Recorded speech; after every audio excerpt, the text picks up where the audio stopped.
হিসেবে নির্বাচিত হই, তাহলে স্থানীয়ভাবে আমরা প্রথম যে কাজগুলি করব সেটা হলে আমার এই এলাকা কৃষি নির্ভর এলাকা, কৃষি শিল্প কারখানা গড়ে তুলবো ইনশাআল্লাহ। যেখানে আমাদের সন্তানদের চাকরি হবে, আমাদের কৃষক ভাইরা তাদের ফসল ন্যায্য মূল্যে বিক্রি করবে। আপনারা অনেক আলু ব্যবসায়ীরা জানেন, আমার আক্কেলপুরের তিলেকপুরে একটি আলু থেকে পাউডারের মিল তৈরি শুরু হয়ে অর্ধেক হয়ে পড়ে আছে। আমি খোঁজ নিয়ে জানতে পারলাম ওইটার নাকি আমাদের সাবেক খতিব আর বর্তমান জাতীয় ইমাম দুইজনের মালিকানার ভাগ চাওয়ার কারণে ওটা পড়ে আছে। আমি আপনাদেরকে প্রতিশ্রুতি দিলাম, সাবেক খতিব আর এই ইমামের মতো আমি ওটার ভাগ চাইব না।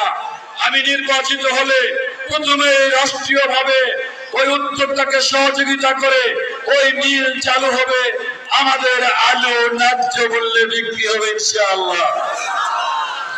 আমি দ্বিতীয়ত বলতে চাই, এই এলাকায় বিশেষ করে কালায়ে যথেষ্ট পর্যটন শিল্প গড়ে তোলার সম্ভাবনা আমাদের নান্দাল দিঘি।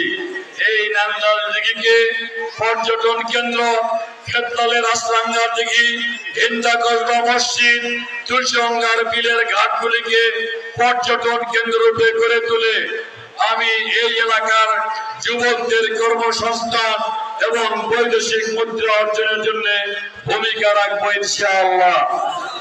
আমরা বলেছি জামাত ইসলামী ক্ষমতায় গেলে সর্বপ্রথম যেটা হবে সেটা হলো এই আমরা একটি দুর্নীতি মুক্ত জনবান্ধব প্রশাসনিক ব্যবস্থা গড়ে তুলব।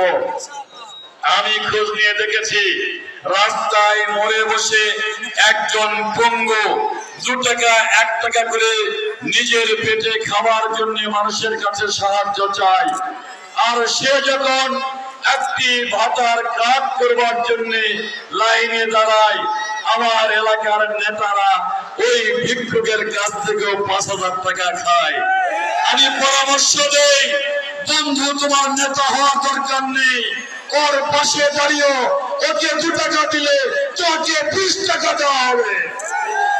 কিন্তু চাঁদাবাজি ছেড়ে দাও, ঘুষ দুর্নীতি ছেড়ে দাও।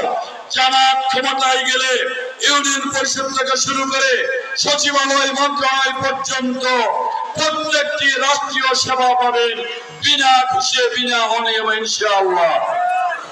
আমাদের সন্তানদের জন্য আমরা বিনা ঘুষে কর্মের ব্যবস্থা করব।